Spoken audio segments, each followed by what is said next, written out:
how do you know whether the corners of the rectangle are perfectly square?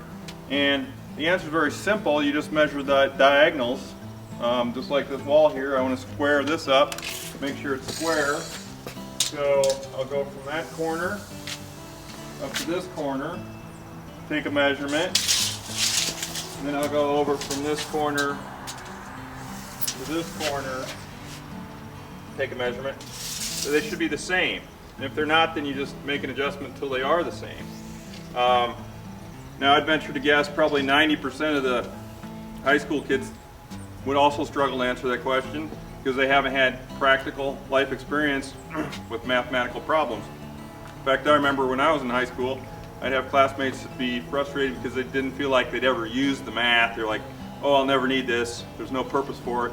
And it's because they didn't have practical real life situations. The big thing with the project that we're doing here with Braden, it gives him the opportunity to experience real life practical problems and use math to solve them.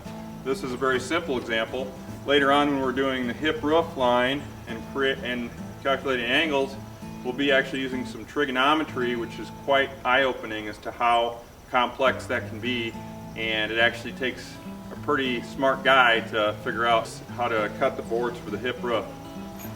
Okay, so I'm going to lift this wall up here. Might be a little awkward, but we'll see. I always have a nail standing by. If I put it on the corner, I can stand it up.